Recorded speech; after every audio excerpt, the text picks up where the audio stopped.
Tim Saunders with Steve Coates at Skate Zone in Voorhees, where the Flyers prepare for another training camp. Might be the most anticipated training camp in a long time. Ron Hextall, Coatesy, has committed to building this team the right way, and to him that means through the draft, and it's going to start to pay off. Well, certainly patience has been one of the virtues that Ron Hextall has provided to this hockey team.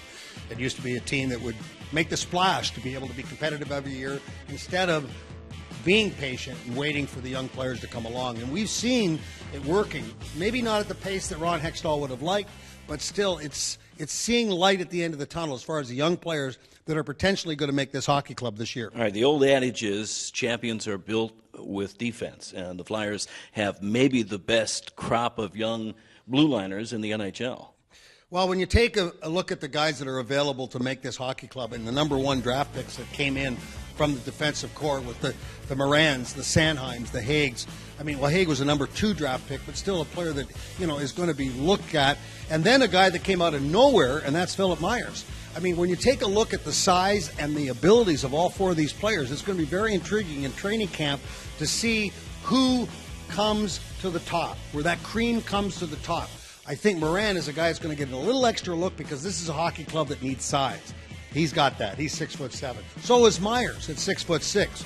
But when you take a look at the other players like Sanheim, who's really put on some beef, got a lot bigger, played really well last year in the minors, those are the players, along with Haig, who came up last year, that are really going to provide a lot of competition in this training camp. You had 2 pieces hit last year, or the last 2 years, Shane Gostisbehere and, of course, Ivan Provorov. You've also got still a couple of veterans there, Andrew McDonald, Radko Gudas, and Brandon Manning. So competition's going to be fierce. It's going to be great. And I think when you take a look at last year, we learned a lot about Provorov. He's the real deal. He's a superstar.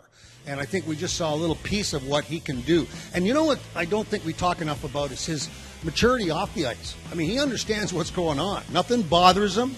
I mean, he's very stoic on top of being an excellent player. So I'm really intrigued about how he's going to play this year with that year under his belt already. And I think he, along with Andrew McDonald, did a nice job last year playing against all the top forwards in the National Hockey League.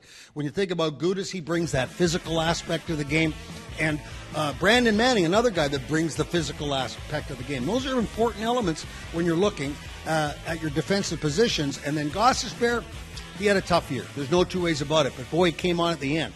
And that's what we need to see from Shane Gostisbehere, what we saw at the end. Training camp just around the corner. It begins here in Voorhees in mid-September.